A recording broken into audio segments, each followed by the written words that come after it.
And we're live. Hi, everybody. Welcome to Slam School Session 4. Again, Slam School is an opportunity for us to talk about tools and resources that you can be using in your classroom and beyond to address socio-political issues around us. My name is Antero Garcia. I'm an assistant professor at Stanford University. We'll get to our guest, Alexios Mantzarlis, in a second, but maybe I can ask Nicole and Robin to also introduce themselves. Hi, everyone. I'm Robin Seglum. I'm the president of SLAM and excited to have our guest here today. Thanks. Hi, everybody. I'm Nicole Mira. I'm the vice president of SLAM. Also excited to learn about Fact Checking Day today. Thanks for being here. Awesome. So as Nicole mentioned, we will be talking about International Fact Checking Day, which happens to be this weekend on April 2nd. And so with us is Alexios. Alexios, do you want to introduce yourself and who you are and what International Fact Checking Day is to get us started? Sure. Hi, everyone. My name is Alexios Mantzarlis. I run the International Fact Checking Network at Poynter, which is a forum for more than 100 fact-checking organizations around the world.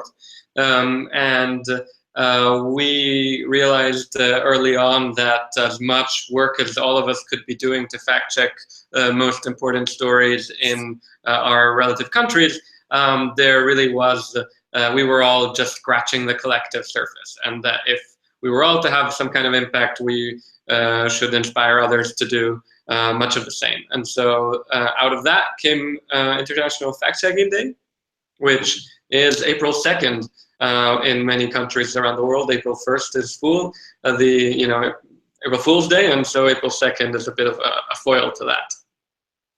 I love that. I love that. The reason for the date makes a lot of sense. So before we get into how teachers can be engaged with International Fact Checking Day, I would imagine journalists spend a lot of time fact checking, and copy editors is what I imagine in my mind. Is this something that, everyday adults or even kids should be thinking about in terms of fact checking? Yeah, and I get two questions quite often when talking about International Fact Checking Day. The first is, isn't that what journalists should be doing? Yeah. And the second is, isn't this what we should be teaching kids anyway through critical thinking? Both of the answers is yes. We all should be doing this anyway. What has changed, I think, in 2017 is that there's just so much more information out there, and the filters, our traditional filters that we grew up in school thinking that those would do the job have been obliterated. And so there are some specific tools and approaches that are relevant in this digital age to try and work around all the noise and hopefully get some of the signal. Awesome, thanks. So what I think I'm going to do is share my screen and look at factcheckingday.com. And Alexios, maybe you can talk us through some of the resources that are available on here as we look at that. Does that work for you? That sounds great, yeah. So of greatest interest to your network will be the lesson plan, which is quite easily linked at from the top. Going through there, it's actually in 11 languages. I know this is an American organization, but both English and Spanish are available, and so that may be helpful and useful for your members. Going through, we just ask for some very basic details on how many students do you think you'll teach and in what class. It's literally just so that we know what kind of usefulness it will have, if any. And then I think you've called up the lesson plan in a separate window. Once you've done that, we promise we don't bother you any more than in a month's time. We'll send out one single email to ask, hey, was this any good? Did you actually use it? What can we do better in 2018? So the lesson plan looks a little like this, and it's three main components. The first component is a reading component. There are 3 articles on a topic that was a little far away from everyday politics on purpose, because we didn't want to politicize this too much, which is whether mandatory voting systems are better than voluntary voting systems. So should we be forced to vote? And so there's a little bit to the teacher explaining what that is and how, what it means. and then so that the teacher can explain it to the students. And then there's a handout at the end of the 20 pages, but with the 3 articles. Two articles are made up. One strongly in favor without citing any facts, one strongly against without citing any facts, and then there's like an impartial article with lots of sources explaining the phenomenon. So students are asked to read through it and tell the class which one they'd share. Before that, they will have been asked to say what they prefer, whether they do think that mandatory voting is good or bad. And so this first part is just a moderated discussion with students to see, hey, you know, if you have a certain opinion on something, do you opt for an article that matches your opinion, or do you opt for an article that has all the facts on the matter? And so once that has been done, there is a short video, an animated video, 2 minutes and a half, that we've put online that sort of goes through a few of the definitions. What is a fact? What is an opinion? What is data? What are hoaxes? And then following that, the idea is asking students to oh, there we go. Yeah, I'll wait a moment. Here we have this cute and clumsy Obelix-like guy who will walk students through what the difference is between these things. And then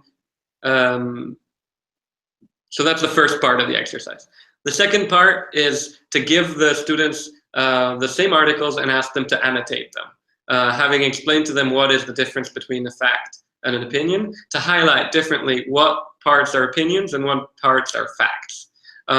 Just to walk them through what is really a pretty big distinction that we are seeing in research is not really always surfacing, and then hand them back forward and go through it as a class.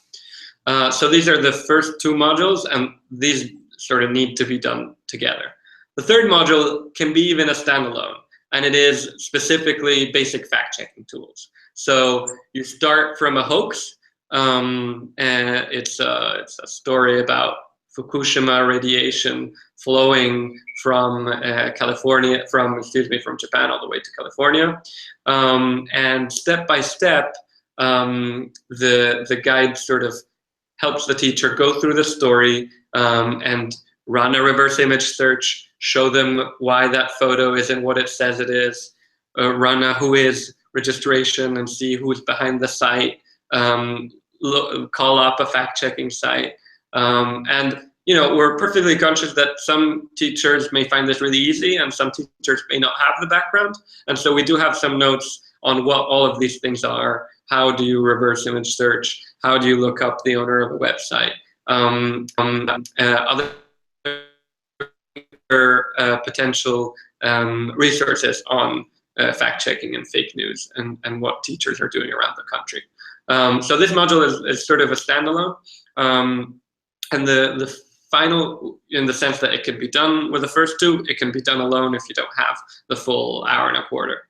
The final part is really more of a fun with the students, and so having explained what it means, why fact-checking is important, what facts are, what opinions are, go through their suggestions of how to make memes and GIFs online. There's a few tools in the previous page, and have them either in groups or alone make some memes on the importance of facts and share them either on Twitter or Instagram or wherever with the hashtag of the day. This, again, I'm aware may vary on what kind of technology the classes have, what kind of understanding the students and the teachers have, but it's just a final part meant to sort of make it their own and make the students themselves ambassadors of a more factual internet. I feel like I just ran through it, so if some of this didn't make any sense, Antero or the others, please hit me. So first of all, thank you. These are some really amazing. I'm getting some weird echo. Let me.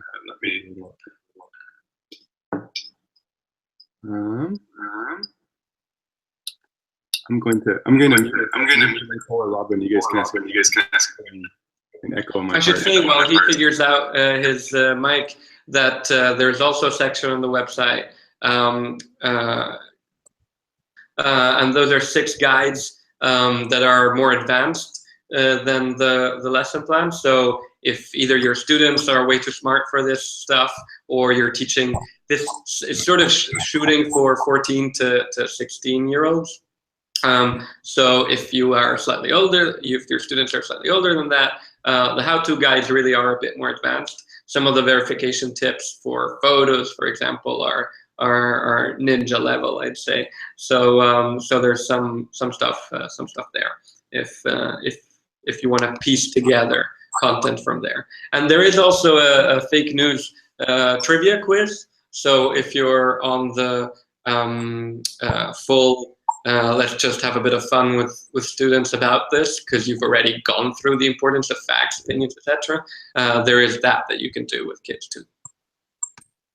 Nice. And Alexios, I have a question.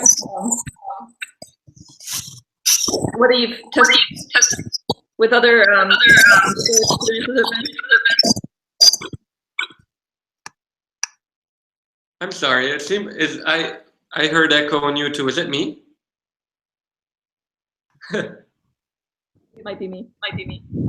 I'm going to put the question. Yeah. Let me open the sidebar. I do not have the YouTube window open. Nope. Right. So the question is, what feedback have we had from teachers?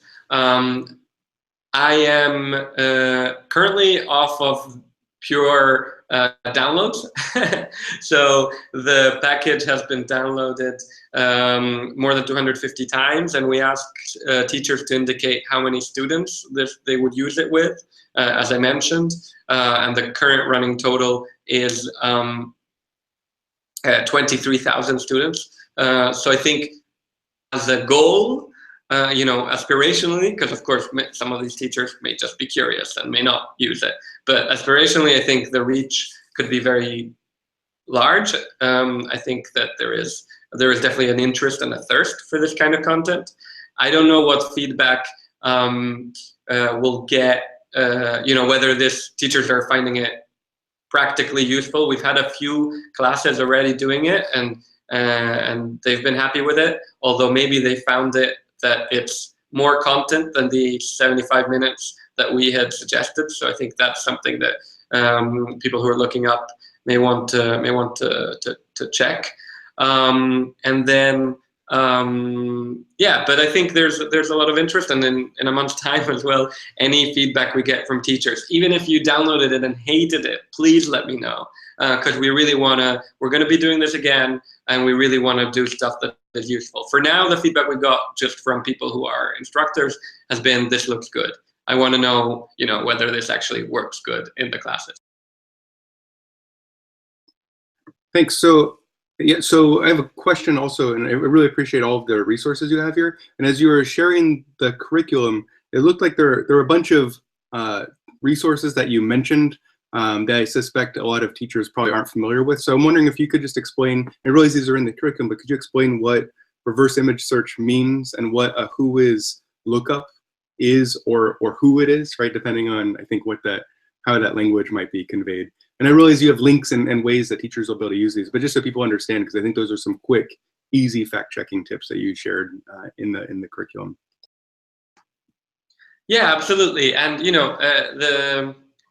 it's not my mantra, but I read somewhere that the digitally native are also digitally naive often, and I think it's true. I think there's some really basic tools that are really not that well known, and so reverse image search on Chrome just takes a right click, and so you go on an image and you right click, and it will give you all the previous cases of that image showing up, which is helpful because you'll see whether that image was in its original source meant to be something completely different. So in the case of the example that you walk through in the lesson plan, what is claimed to be nuclear radiation is just trash, debris on the ocean. And you can do that because the Google will find all previous instances of the image, and it turns up to be something else. The other is the who is. I think actually nowadays less useful than reverse image search because so many people hide their registration detail on the website. But it is a good way to find whether a website that claims to be ABC News and is actually owned by a dude in Phoenix, probably not ABC News, right? And that's as easy as, you know, plugging in the URL into a search engine, so into Whois search engine. So 2 really simple tools, great to share with students, fast to explain. Just one more question. I know this is a little bit broader. This is kind of one of those philosophical questions that we can explore more in another chat.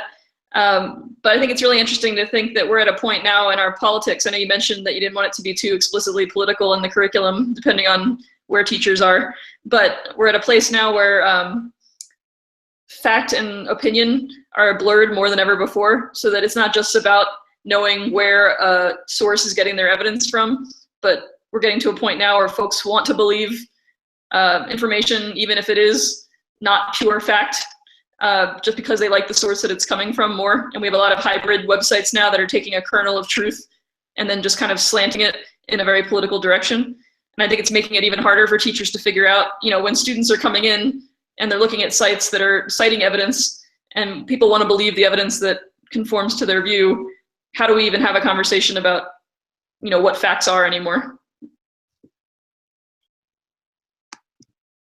Yeah, so I mean, this is an easy question that I think maybe in 30 seconds I can handle. But no, it's always a question that's been haunting all of us for a while. I'd say a handful of things.